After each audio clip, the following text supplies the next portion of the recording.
अब इसी अनुपूरक में जो आज तृतीय अनुपूरक प्रस्तुत किया गया वर्ष 2023-24 के लिए, इसमें जो कृषक उन्नति योजना है, कृषक उन्नति योजना के अंतर्गत 12,000 करोड़ रुपए की राशि का प्रावधान किया गया है, जो अनुपूरक आज प्रस्तुत हुआ है। तो बहुत जल्द हमारे किसान भाइयों को भी कृषक उन्नति योजना का लाभ मिलेगा।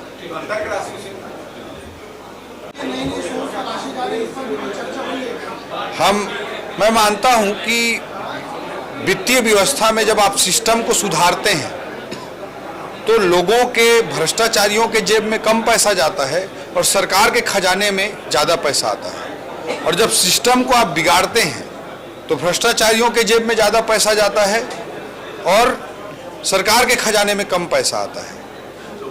दुर्भाग्य के साथ कहना चाहूँगा कि पिछले 5 सालों में कांग्रेस की, जो छत्तीसगढ़ की कांग्रेस की सरकार थी, उसने सिस्टम को बिगाड़ करके लोगों के जेब में, भ्रष्टाचारियों के जेब में ज़्यादा पैसा पहुँचाया, अपने एटीएम में ज़्यादा पैसा पहुँचाया और सरकार के खजाने में कम पैसा पहुँचाया।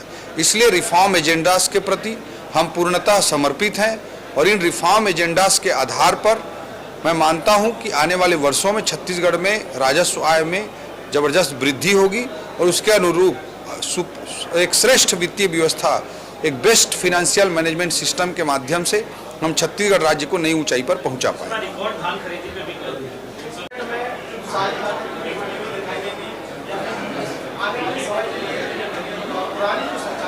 जी, मोदी की गारंटी के प्रति हमारी सरकार विष्णुदेव साय जी के नेतृत्व में पूर्णतः समर्पित है, प्रतिबद्ध है और बाकी सब चीज़ों के लिए आपको 9 तारीख के 12:30 बजे तक का इंतजार करना है।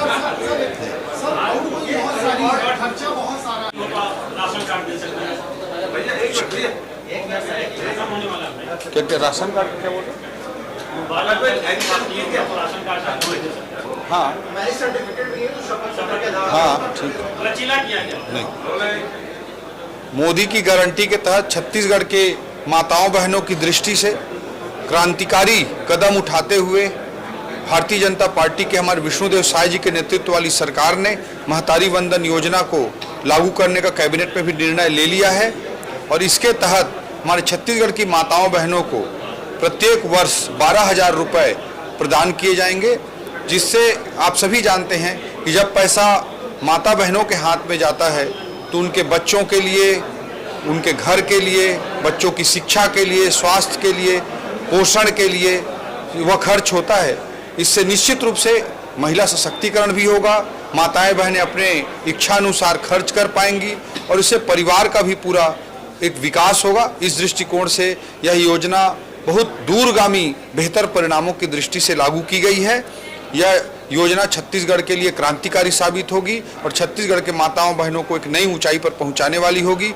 अभी कुछ विषय आ रहे थे जैसे मोबाइल नंबर ना हो, तो उसके लिए शासन ने शिथिलता करते हुए राशन कार्ड की व्यवस्था को भी मान्य किया है।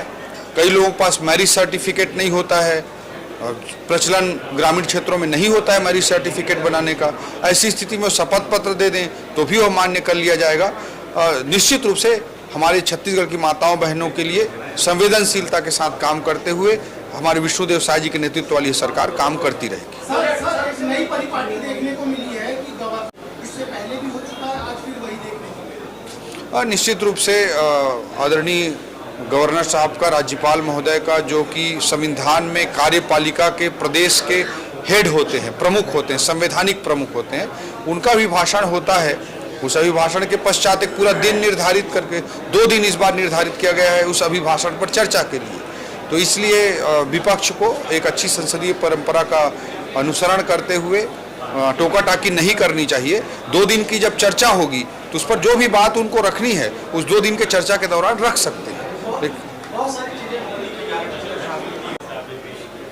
तृतीय अनुपूरक आज वर्ष 2023-24 के लिए प्रस्तुत किया गया है, जिसमें जनता जनार्दन के अपेक्षाओं के अनुरूप मोदी जी की गारंटी को पूरा करने की दृष्टि से अनेक प्रावधानों को किया गया है, जो इमीडिएटली इसी वित्तीय वर्ष के लिए वित्तीय आवश्यकताएं हैं उसको ध्यान में रखते हुए यह अनुस्थापित किया गया है। यह अनुपूरक, तृतीय अनुपूरक अनुस्थापित किया गया है और पूर्ण बजट, मूल बजट वर्ष 2024-25 के लिए 9 तारीख को 9 फरवरी को 12:30 बजे प्रस्तुत किया जाएगा।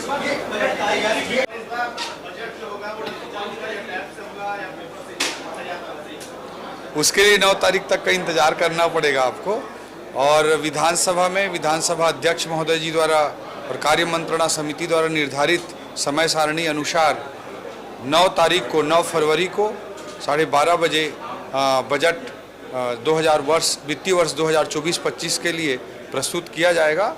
और निश्चित रूप से छत्तीसगढ़ को के लिए यह एक ऐतिहासिक बजट होगा और छत्तीसगढ़ को नई ऊंचाई पर पहुंचाने वाला बजट होगा। 4 फरवरी 2024 से बजट सत्र शुरू होते ही वित्त मंत्री ओपी चौधरी जी ने कहा कि 9 फरवरी को वो पूर्ण बजट पेश करेंगे, और आगे यहाँ की खबरों को हम दिखाते हैं कि कोशिश करते हैं। और भी ऐसे खबरों के लिए बने रहिए हमारे साथ और देखते रहिए हरितांजलि एक्सप्रेस। मैं सीमा दुबे।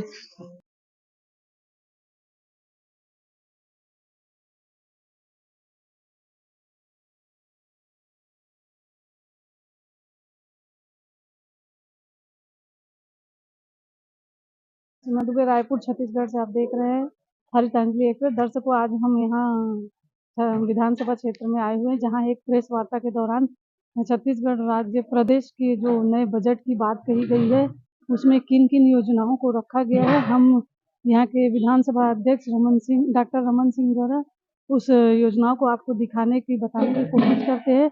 और केंद्र सरकार की जो अंतरिम बजट है, अंतरिम बजट में 47 लाख करोड़ का बजट, नया बजट लाया गया है, उसमें किन किन योजनाओं को शामिल किया जाएगा, किन किन पे। और भी ऐसी खबरों के लिए बने रहिए हमारे साथ और देखते रहिए हरितांजलि एक्सप्रेस।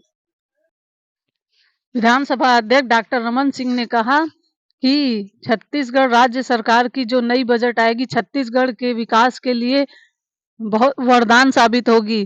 तो आइए, प्रदेश की नई सरकार के बजट प्रस्तुत किया जाएगा। सरकार के बजट के अनुसार छत्तीसगढ़ के विकास की दिशा तय होगी। हाल ही में केंद्र में माननीय प्रधानमंत्री जी द्वारा 47 लाख करोड़ से अधिक का अंतरिम बजट लाया गया। इस बजट में अंत्योदय की भावना, विकसित भारत का संकल्प और नई सदी का आत्मविश्वास साफ दिख रहा था।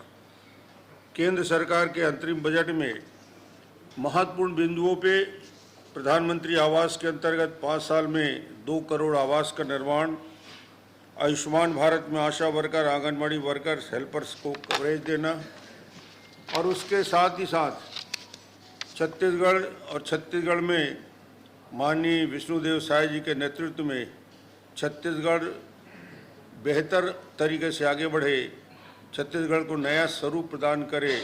मुझे लगता है कि इस दिशा में माननीय विष्णुदेव साय की सरकार भी काम कर रही है। मुझे विश्वास है छत्तीसगढ़ का ये बजट हर वर्गों के हित में होगा, जिसमें पूरे